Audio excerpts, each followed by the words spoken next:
வணக்கம். இன்றைக்கு நாங்கள் பார்க்க போற இடம் வெட்டாப்பிள்ளை கண்ணகி அம்மன் ஆலயத்துக்கு போறது எப்படி என்று பார்ப்போம். முன்னுக்கு தெரிகிற போட் வெட்டாப்பிள்ளை கண்ணகி அம்மன் ஆலயத்துக்கு திரும்புற ரோட். இது வெட்டாப்பிள்ளை வீதியூடாக முல்லைத்தீவு செல்லுற வழியில வந்தீங்கன்னா இந்த கோயிலுக்கான பாதை கிடைக்கும். அதுல நீங்க போட்லயே பார்க்கலாம். 1 கிலோமீட்டர் தூரத்துல வெட்டாப்பிள்ளை கண்ணகி அம்மன் ஆலயத்துக்கு செல்லுற வழி இருக்கும். இப்போ நாங்கள் வெட்டாப்பிள்ளை கண்ணகி அம்மன் ஆலயத்துக்கு செல்லுற வழிக்கு திரும்புகிறோம். இது மிக அழகான இடம். 2 பக்கங்களும் நந்திக்கடல் வெளி என்று சொல்லப்படுகின்ற கடலும் நன்னீரும் சேருகின்ற அந்த இடத்துல இருக்கிற ஆலயம்தான் வெட்டாப்பிள்ளை கண்ணகி அம்மன். வரலாற்று சிறப்புமிக்க கண்ணகியின் வரலாறுகள் நீங்க அறிஞ்சிருப்பீங்கள். இந்த ஆலயம் மிக அழகான அமைதியான சூழல்ல அமைஞ்சிருக்கும். 2 திசையிலையும் பார்த்தீங்கன்னா அழகான வயல் வெளிகளுக்கு நடுவில் ஒரு பாதை போய்கொண்டிருக்கும். அந்த பாதை நந்திக்கடல் வெளியின்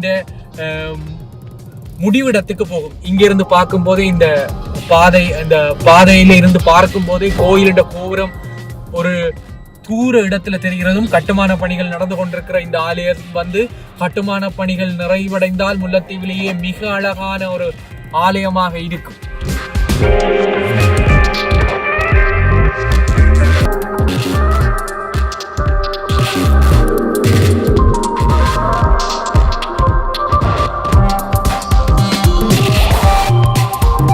பாதையின் 2 திசைகளும் அமைஞ்சிருக்கிற வயல் நிலங்கள், பனை மரங்கள், தமிழர்களின் அற்புதமான அடையாளங்களை, ஒரு கிராமத்து மண் வாசனைகளையும் கொண்டிருக்கிற இந்த வெட்டாப்பிள்ளை பகுதியிலே நாங்கள் கோயிலை நோக்கி போய் கொண்டிருக்கிறோம்.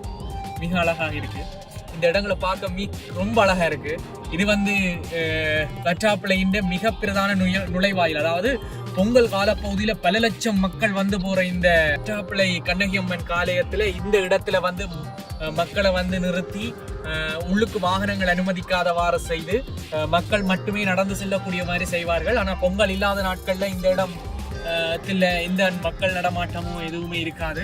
இந்த பகுதிகளில் பார்த்தீர்கள்னா மிக அழகான மரங்களுக்கு இடையிலே அதாவது தண்ணி தேங்கி நிற்கக்கூடிய இடங்கள் எல்லாம் இருக்கு. கோயிலின் நாங்கள் கோயிலை நெருங்கி கொண்டிருக்கிறோம். கோயிலின் அழகான தோட்டம் தூரத்துல இருந்தே, அதாவது கட்டுமான பணிகள் நடந்து கொண்டிருக்கிறதால இந்த அழகு சற்று குறைவா தெரிந்தாலும் ஆனாலும் உள்ளுக்கு நின்றாலே அந்த கோயிலின் அழகு நீங்க பார்க்கலாம். மிக வேகமாக இந்திய சிற்பிகளை கொண்டு கட்டுமானங்களை செய்து கொண்டிருக்கிறார்கள்.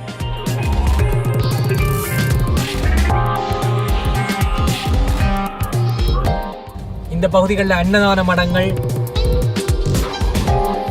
பக்தர்கள் தங்குவதற்குரிய மடங்கள் போன்றவை இருக்கு. இந்த பொங்கல் கால பகுதிகளில் தொடர்ந்து அன்னதானம் வழங்கப்பட்டு கொண்டிருக்கும்.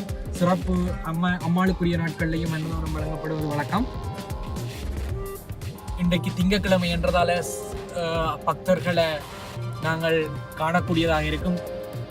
இது கோயிலின் பின்பகுதி. கோயிலின் பின்பகுதி ஊடாக நாங்கள் சென்று கொண்டிருக்கிறோம். கட்டுமான வேலைகளில் இந்திய சிற்பிகள் ஈடுபட்டு கொண்டிருக்கிறார்கள். இது கோயிலின் பின்பகுதி மிக அழகாக இருக்கிறது. மிக பிரம்மாண்டமான ஆலயமாக இது கட்டப்பட்டு கொண்டிருக்கிறது. பாரம்பரியம் நிறைந்ததும் மிக அற்புதங்கள் நிறைந்ததும், கேட்டதை கேட்டவர்களுக்கு வழங்குற அந்த அற்புத சக்தி கொண்ட அம்மன் வெட்டாப்பிள்ளை கண்ணகி அம்மன் என்பது அனைவரும் உலகமே அறிந்த ஒரு விடயம். நாங்கள் இப்ப நந்திக்கடல் வெளியை நெருங்கி விட்டோம். நந்திக்கடல் வெளி மிக அழகாக இருக்கும். இது தமிழர்களுக்கு மறக்க முடியாத ஒரு இடமாக கூட இருக்கும் இந்த நந்திக்கடல் வெளி. இந்த கடல் வெளியில் தான் இந்த அம்மன் குடியிருக்கிறார். அவரால் பல உயிர்கள் காப்பாற்றப்பட்டிருக்கிறது.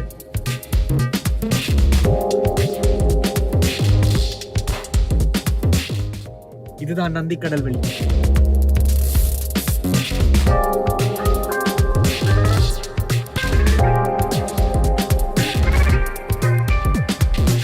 இதுதான் கோயிலுடைய முன்பகுதி.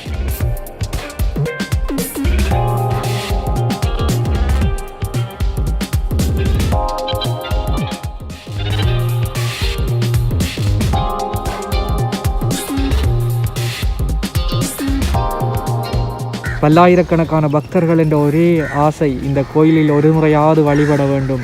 அற்புதங்கள் வாழ்க்கையில் நிகழ்த்தும் இந்த அற்புத கண்ணகியினுடைய ஆலயத்தின் முன்புறம் இருக்கிறேன்.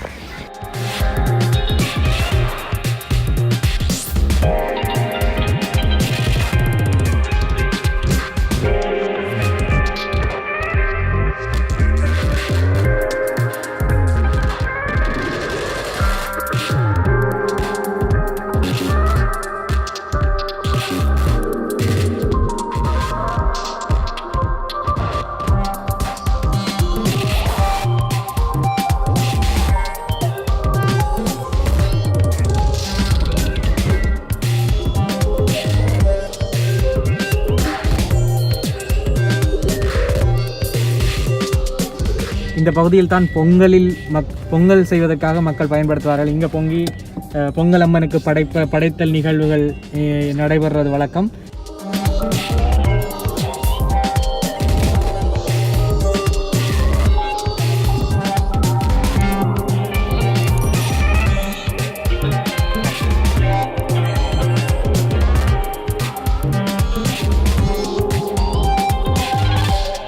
நீங்களும் ஒரு முறையாவது இந்த வாழ்க்கையில் வாய்ப்பு கிடைத்தால் பயணம் செய்யுங்கள் இந்த ஆலயத்துக்கு. நன்றி.